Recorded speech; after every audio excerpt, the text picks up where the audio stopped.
نسمها روحي حوين نعبها يستاهي نبقى معها روحي حولها نبارك يستاهي نعصوين يروح عن إسين ناس كيهو شقي. السلام عليكم ورحمة الله تعالى وبركاته. ضمان أصحابتك كحرن channelkayga la kiisho aad iyo aad baan idin salaamaya meel kasta dunida daafeeda kaga sugantii salaam boqortooyna wadaadii soo marnaya. waxaan ka codsanayaa channelka dadku cusub tahay oo tahay markii koowaad ee soo booqatay inaad subscribe saartid kambaleelkana furtid sad u noqoto saaxiibka koowaad ee nagu xidhan. aad iyo aad baad maasan tahay amba aad iyo aad baad maasantihiin dhammaantiinba. saaxiibayaal waxaad iiga barateen inaan bartan idinku soo gudbiyo muuqaalo aad u qurux badan balse laakiin hawlo shaqo awgeed ayaan iskaga joojiyay si aan intaan inka maqanayna idila wadaago codad amba aan idii soo daayo xogag yani amba warbixino xaqiiq ah oo codkayga aad ku maqli doontiin insha Allah bismillaah kariim. waxaan rajeynayaa inaad ka faa'iidi doontiin dhammaantiinba codadkaan la soo wadaagayo amba warbixinada aan la soo wadaagayo saaxiibayaal. mid baa jirtaana waxa weeye social media arin baa haystay arinkaas oon ka adkeysan waayay ka dumarahaan amba kan dareen dumarahaanba arinkaas oo ah gabadh cayuuna qurux qof kastaaba uu garanayaa gabadha yar oo ah gabadh asturan ilaahay akhlaaq iyo quruxba u dhameystiray. dadku waa iska xaasidin dhamaantoodba qofku xaasida ma waaysid. cayuuna qurux waa gabadh markastaba kusoo gasha social media iyadoo asturan amba xiran xijaab iyo niqaam iyadoo la arko labadeeda indhood iyo sanka iyo afka oo kaliya la wali aan la arag cayuuna qurux qoorteeda amba dhagaheeda. haddaba gabadhii cayuuna qurux ee sida u asturnaan jirtay ayaa fadeexad aad u weyn social media loo geliyay. fadeexadaas ay u geliyeen dhammaan ragga Soomaaliyeed YouTubers ha ahaadaan amba rag kale ha ahaadaan raggaas oo isku wada raacay gabadha yar ee aadka quruxda badan cayuuna qurux. cayuuna qurux waxa laga faafiyay video aan iyadu shaqay shuqul ku lahayn amba aan ahayn iyada wajigeedii videogaas oo la abaabulay oo la isku wada ogaaday amba la isku wada raacay in cayuuna qurux tahay balse laakiin noqon weyday gabadha aadkeedka oo asturan aadkeedka u quruxda badan ilaahay hibada iyo quruxda u dhameystiray. cayuuni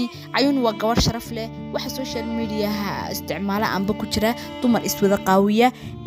saraawiil ku soo gala keeshaliya ku soo gala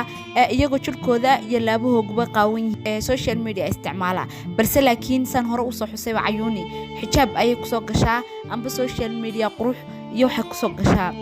iyadoo asturan. haddaba gabadha maalin kasta fadeexad ayaa lala raadiyaa. hadda ka hor waxaan ogeyn cayuuna qurux in la yiri uur bay leedahay dayaxda nuursha ay uur leedahay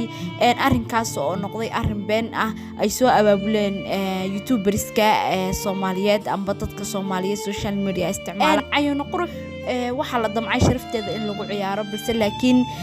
umay suurta gelin waji yar oo la adeegsada waxba ma taro balse laakiin waxa ka wanaagsan sharafta ay cayuuna qurux ay ku joogto social media amba iyadoo asturan ay ku joogto.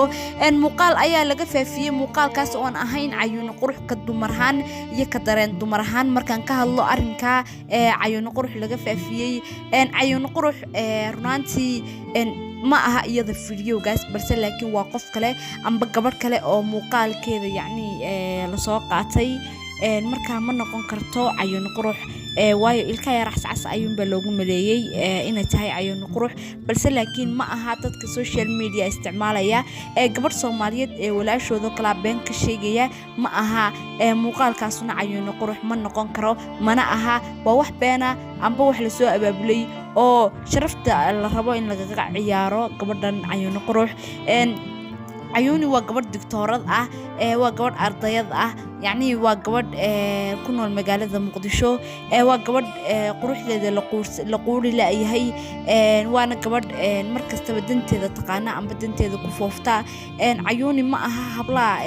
عيارتا عم با يعني ما لا يعني كسوشيال ميديا واستعمالها عيوني وحي عن كتاي تيك توك تا انستغرام كا وحي يوتيوب ما استعماشه سيدين أغنى هي هبلا بدن با استعمالها تيك توك تا يسوي ذا قوي kuwa waxa loo soo qaadan waayay ma garan karayo balse laakiin iyada wajigeeda yar ee quruxda badan make upna aanay marin ilaahay quruxda u dhaliyay nuuraya ayaa loo quulilayay hore loo yirina quruxi xaasid ma weydo qof qurux badanna dad xaasida ma weydo marka cayuuni waxaan leeyahay ha u bixin wax kasta adduunyada way ka dhacaan ilaahay sharaftaada iyo karaamadaada aad u dhalatay ha kugu wado waxaa tahay gabadh ilaahay xishood iyo ku dhahay karaamo 4 cisho waa lagu hadalhayn social media 4 cisho waa lagu hadalhayn balse laakiin way iska soo gabagaboobi waana iska dhammaani ka taxadiruun يعني dadka sharaftaada raba inay ku ciyaaraan iskana ogow gabihaan social media aad isticmaalaysana waxaan jeclaan lahaa ina sida iskaga baxdid amba kaga takhalustid sababtoo ah waa lagu dabagalay يعني waxyaabo xun ayaa lagu la raadinayaa kulli waxyaabo badan ay kula damacsan dadkani waxaan aad iyo aad ka xumahay dadka YouTuberiska ah inay faafiyaan xumaanta walaashooda kale gabadh walaashaya xumaanteeda dad faafisid aday horta runaantii nusqaan ku tahay aday sharaf darro ku tahay xumaanta walaasha xumaanta gabadh walaashayo kala ah waxaad u deedidid waxaad u raadisid yani waxaad risq uga deedid aad iyo aad buu fool xun tahay waa arin aad iyo aad u fool xun maanta haday haan lahayd walaasha maxaad sameyn lahayd runaantii aad iyo aad ayaad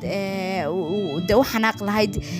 aad iyo aad baad u murugoon lahayd balse laakiin gabadh walaashayo oo kala ah inaad fiis ku raadisid aad iyo aad buu fool xun tahay naftaada waxay ka xanaaqayso amba naftaada waxay diidan tahay ka soo qaad inuu qofkan kala diidan yahay ka soo qaad inuu yani إنه يعني أنا أقل من قف كني وقف تمرة وقف عارة وقف مستقبل يرجع سويسة سبب سكتر مقالة ذا فافي سبب سكتر حمان تدرادي هذه إيفن أي سما يسحتها ما أنت مو حتى كي إن أنت لا تنلها وحيابا حن قريب لها مسوا حتى هاي كي ما أنت حمان تدفافين لها كل رقبة تيدين رقنا قروح بدنا إن دمر كتبقلان إن دمر كحمان تدرادي inay dumarka waxyaabo xun ka sameeyaan kulli in rag lama aamino nin ragada dhanna way ka sameeyeen arinka ka dumarhaan markaan dareenkayga aan miisaamo dumarku waa iska masaakiin amba waa dad iska qalbi jirixsan amba aad qalbigooda u dhow yahay waxaan u rajeynayaa inay gabihaan dumarku kaga tusaale qaataan arinka lagu sameeyay cayuuni qurux oo ah gabadh ilaahay akhlaaq u dhaliyay gabadhii akhlaaqda u dhalatay markay sida loola dhaqmo tiibil akhlaaqda haydna sidee loola dhaqmayaa markaan anigu ka dareenhaan aan eego waxaan kula talinayaa inamada Soomaaliyeed ragga Soomaaliyeed inay ay ka taxadiraan hablaha fadeexadooda ay ku degdegayaan YouTube-yada la soo gelinayo fadeexada cayuuni qurux waxaan uga digayaa gabihaan in laga daayo waayo waa gabadh mustaqbal bay sugaysaa guur bay sugaysaa ubad bay dhali doontaa waxeedaas oo dhan yani dhibaato ku iman kartaa sharaf darrada sharaftu aad bay qaali u tahay waxa ka codsanayaa in inanta sharafteeda ilaaliyaan inay muuqaalada ay dib iskaga wada saaraan cayuuni qurux waa gabadh runtii aad loogu gafay waxaan rajeynayaa gafka lagu gafay yani in loogu abaalgudo wanaag in farxad loogu abaalgudo dadkii waxa abaabulay waxa keenay amba social media soo galiyay in mid loo soo qabto waajibkeedana laga mariyo kulli waa gabadh Soomaaliyeed waa gabadh walaashayo kala ah xumaanteeda waxba ku tarimayso yani maanta hadii gabadh walaashaya xumaanteeda la wadwado ka dareenhaan runtii ma qurux badna marka please adoo dhowraya walaasha hooyada habaryarta iyo eedada sharafteeda inantan cayuuni qurux sharafteedana ilaali please waxaan ka codsanayaa inaad muuqaalada ku jira aad iska saartiin gabihaantood waayo cayuuni waa gabadh yar oo imka ardayd ah aad iyo aad baan uga xumahay mar koowaad iyo mar labaadba umana qalanto cayuuni qurux in saa loola dhaqmo maanta xaaladeeda ilaahay unba og waxay ku sugan tahay waayo mid kastaba sawirkeedu adeegsanaya mid kastaba wajigeedu adeegsanaya fiiskiiba dadkii barta ka galay aad iyo aad baan uga xumahay mar koowaad iyo mar labaadba hablaha Soomaaliyeedna waxaan leeyahay please taxadira iska ilaaliya ragga Soomaaliyeed waa dad bilaawada waa yacni dad bilaawaji way raggu inta maanta ay wanaag ku tusaan ay birna kaga ooysiinayaan aad iyo aadna waan uga xumahay cayuunna waxaan leeyahay ilaahay sharaftaada ku soo celiyo iminkana sharafaad leedahay sharafi kama maqna halka ku taagno noloshaadana barta ka sii wado idinkuna aad iyo aad bad maasantii saaxiibada qaaliga nabadgelyaha dhamaantiinba